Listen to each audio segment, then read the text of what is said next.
Hi friends, അപ്പോൾ എല്ലാവർക്കും എൻ്റെ പുതിയൊരു വീഡിയോയിലേക്ക് സ്വാഗതം. അപ്പോൾ പതിവ് പോലെ തന്നെ രാവിലെ ഞാൻ അടുക്കളയിൽ കയറി ചായ ഇട്ടു.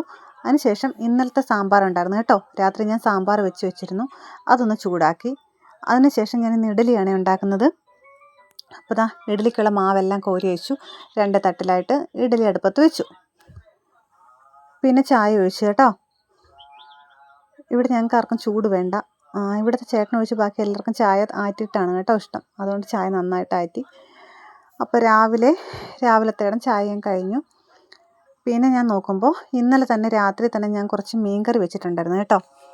നല്ല മത്തി മാങ്ങയൊക്കെ ഇട്ട് പറ്റിച്ച് വെച്ചിട്ടുണ്ടായിരുന്നേ. അപ്പോൾ അതും ഉണ്ട് കേട്ടോ. അപ്പോൾ അതും ഒന്ന് ചൂടാക്കി വെച്ചു. പിന്നെ എൻ്റെ അടുത്ത ജോലി എന്ന് വെച്ച് കഴിഞ്ഞാൽ ചോറ് വെക്കുക എന്നാണ്. അതൊരു വലിയ ടാസ്ക്കാണ് കേട്ടോ. ഞാൻ പുറത്താണ് ചോറ് വെക്കുന്നത്. പിന്നെ അരിയൊക്കെ കഴുകി അടപ്പയിലൊക്കെ ഇട്ടു. അപ്പോഴത്തേക്കും എൻ്റെ മോൻ കാശിക്കുട്ടൻ ഉണർന്നു കേട്ടോ. കാശിക്കുട്ടൻ ഉറക്കം എണീറ്റ് വരുന്നതാണ് നിങ്ങൾ കാണുന്നത്. പിന്നെ രാവിലത്തെ ബ്രേക്ക്ഫാസ്റ്റ് ഇഡലിയും സാമ്പാറുമായിരുന്നേ. അപ്പോൾ അതും കഴിഞ്ഞു. പിന്നെ ഉച്ചക്കത്തേക്കുള്ള ലഞ്ചാണ് കേട്ടോ. അതിനായിട്ട് കുറച്ച് പഴുത്ത മാങ്ങ ഉണ്ടായിരുന്നേ. അത് ഞാൻ അരിഞ്ഞ് ഉപ്പും മഞ്ഞൾപ്പൊടിയും വെളിച്ചെണ്ണയൊക്കെ ഒഴിച്ചിട്ട് അതങ്ങനെ ആക്കി വെച്ചു. ഇവിടെ എല്ലാവർക്കും ഭയങ്കര ഇഷ്ടമാണ് കേട്ടോ. പിന്നെ ഒരു മുട്ട എടുത്ത് ഓംലെറ്റ് ഉണ്ടാക്കി. ഇന്നലത്തെ സാമ്പാറും മീൻകറി ഉണ്ടായിരുന്നു. അപ്പോൾ ഉച്ചക്കത്തേടം അങ്ങനെ അങ്ങ് ആയി കേട്ടോ.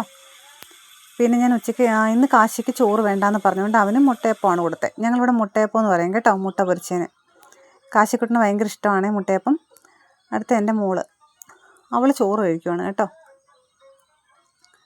പിന്നെ അപ്പോൾ വൈകുന്നേരമായപ്പോൾ ഞാൻ വീണ്ടും ചായ ഇടാൻ തുടങ്ങി. രാവിലെയും വൈകിട്ട് ചായ മസ്റ്റാണ് കേട്ടോ.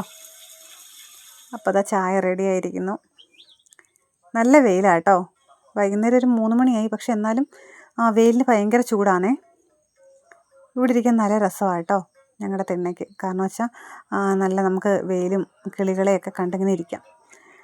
പിന്നെ കുറച്ചുകൂടെ കഴിഞ്ഞപ്പോൾ ഇവിടെ കുറച്ച് മധുരക്കിഴങ്ങ് വാങ്ങിച്ചിട്ടുണ്ടായിരുന്നേ. അപ്പോൾ അതെല്ലാം തൊലിയെല്ലാം കളഞ്ഞ് കഴുകി കഷ്ണങ്ങളാക്കിയിട്ട് ഞാൻ എന്നാൽ അത് പുഴുങ്ങാൻ വെച്ചു. അപ്പോൾ അത് വെച്ച സമയത്ത് ഞാൻ കരുതി എന്നാൽ പിന്നെ കുറച്ച് ചമ്മന്തി ഉണ്ടാക്കിയല്ലോ എന്ന്. അപ്പോൾ നോക്കിയപ്പോൾ നല്ല ഇവിടെ പാൽക്കാന്താരി എന്നാണ് ഞങ്ങൾ പറയുന്നത്. കുറച്ച് കാന്താരി മുളകൊക്കെ ഞാൻ പറിച്ചെടുത്ത് കേട്ടോ. കണ്ടോ, ഇഷ്ടം പോലെ പഴുത്ത് നിൽപ്പുണ്ടേ. പിന്നെ കാന്താരി മുളകും കുറച്ച് ഉള്ളിയും ഉപ്പും വെളിച്ചെണ്ണയും, വെളിച്ചെണ്ണ ലാസ്റ്റാണ് ചേർക്കുന്നത്, എല്ലാം കൂടി ഒരു ചമ്മന്തി അരച്ച് വെച്ചു. അപ്പോഴത്തേക്ക് അതാണ്ട് മധുരക്കിഴങ്ങൊക്കെ നന്നായിട്ടിരുന്ന് തിളയ്ക്കുന്നുണ്ടേ. വെന്ത് വന്നു കേട്ടോ. ഞാൻ ചമ്മന്തി റെഡിയാക്കി. പിന്നെ ലാസ്റ്റ് അതിനകത്തോട്ട് കുറച്ച് പച്ച വെളിച്ചെണ്ണയാണ് ഒഴിക്കുന്നത്. വെളിച്ചെണ്ണ കുറച്ച് കൂടിപ്പോയി കേട്ടോ. എന്നാലും കുഴപ്പമില്ല, കാരണം മുളകിന് നല്ല എരിയുണ്ടേ.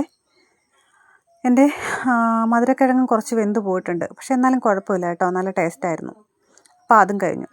പിന്നെ സന്ധ്യയായപ്പോൾ ഞാൻ വിളക്ക് കത്തിക്കാൻ തുടങ്ങി കേട്ടോ. അപ്പോൾ മോൻ്റെ പ്രധാന ഹോബിയാണ് ചന്ദനത്തിരി എടുത്തിട്ട് ഇങ്ങനെ വെച്ച് കളിക്കുക എന്നുള്ളത്. അപ്പോൾ ഇതാണ് എൻ്റെ കുഞ്ഞു പൂജാമുറി.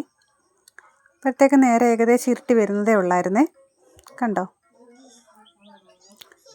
വെളിയിൽ നിന്ന് കളിയാണ് കേട്ടോ. പിന്നെ രാത്രിയിലത്തെ ഭക്ഷണം ഞാൻ പറഞ്ഞല്ലോ, പഴുത്ത മാങ്ങാച്ചാറും പിന്നെ മീൻകറിയും. ഇത് മോൾക്കും മോനും ഉള്ളതാണ് കേട്ടോ. അവരങ്ങനെ ഒരുപാട് എരിയൊന്നും അങ്ങനെ കഴിക്കത്തില്ല. അതുകൊണ്ട് പിന്നെ മാങ്ങാച്ചാർ മോൾക്ക് ഭയങ്കര ഇഷ്ടമാണ്. അപ്പോൾ അത്രയേ ഉള്ളൂ കേട്ടോ. അപ്പോൾ വീഡിയോ ഇഷ്ടപ്പെട്ടെങ്കിൽ എല്ലാവരും സപ്പോർട്ട് ചെയ്യണേ.